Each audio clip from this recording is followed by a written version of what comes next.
This is your first year as an assistant coach at Jewell, correct? After playing? Mm-hmm. How has the transition been from player to coach?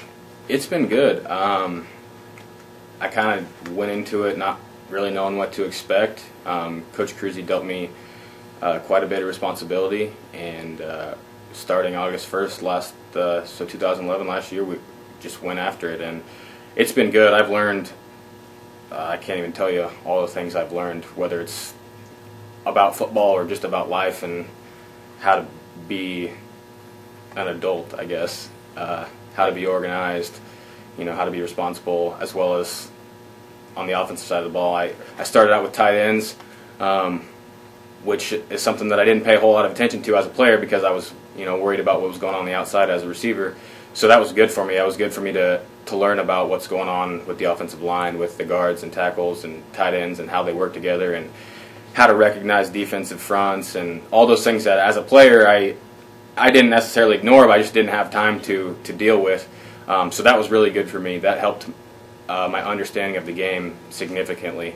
And then just here this spring, I got moved back out to wide receivers, which is kind of where I feel most comfortable, and it's been fun. I got a great group of guys out there, and they do a good job listening to me. We do a good job of interacting, working together, and I think that group that I have out there, as well as the rest of the team, is going to be very successful next season. Those guys go to pad up on Saturday afternoons, and Sean heaves one down the field. Do you ever kind of flashback to, boy, I wish I was out there trying to catch that? Every game. Every game last year I was wishing that I was out there. There's not a lot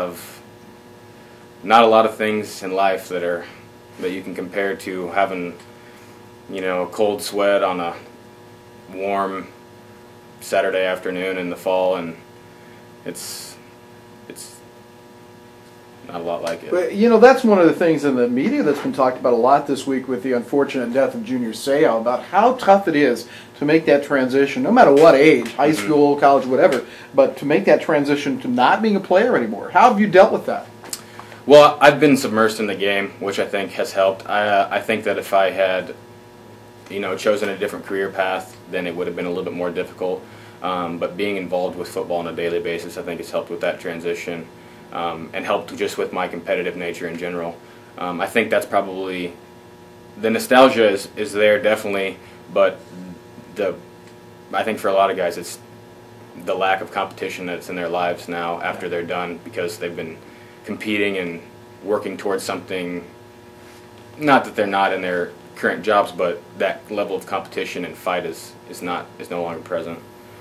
Taylor's assistant coaching or coaching in general, your career path, is that where you want to go? Yeah, without a doubt. I still have some decisions to make, whether, what level, what exactly my direction will be, but it'll definitely be in the coaching field. Tell me a little bit about your boss, Jared Cruzy, a little bit, because he comes in here as a young coach, yet seems extremely organized. One of the things I was telling somebody the other day that impresses me is his ability to delegate, like you doing the football camp.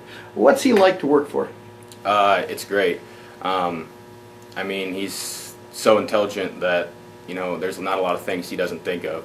And he puts a lot of trust in us as assistant coaches. There's things that I'm handling that a lot of 24-year-old coaches across the country probably don't get the opportunity to deal with right away.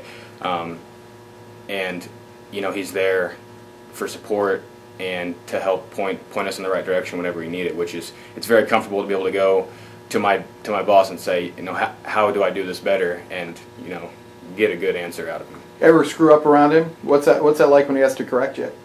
Oh, it's never fun being corrected, but it's part of life in general. I would imagine he's pretty good about that, though. Yeah, as a teacher, because he seems like a good teacher. Yeah, as much as I want to be good, he wants me to be good. So we're both working towards the same goal. So obviously there's going to be times where I need to do better at things, and I obviously need to hear about it. So that's definitely just part of being a young coach. 2 great recruiting classes here in the last 2 years for you guys. And what's the feeling going into this next season? It's exciting. The sky's the limit for us. The guys we've got coming in, the guys we had last year, all those things put together, there's going to be some exciting days to come, I think, with William Jewell football. It's just kind of a different atmosphere. The level of dedication from your bottom to your top, from your players to your coaches, is intense.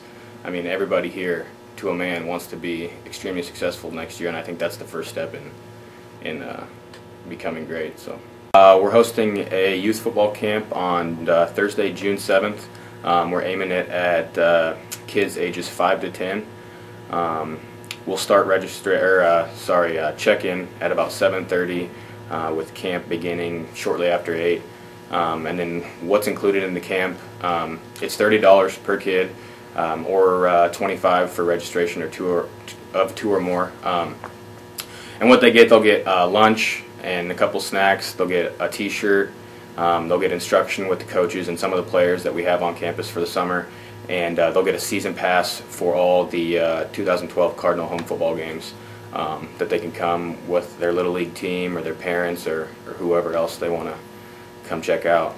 I think with kids that age, you have to keep it fun, but at the same time, we definitely want to give them some instruction. We're going to teach them, a little bit about offense, a little bit about defense, a little bit about special teams.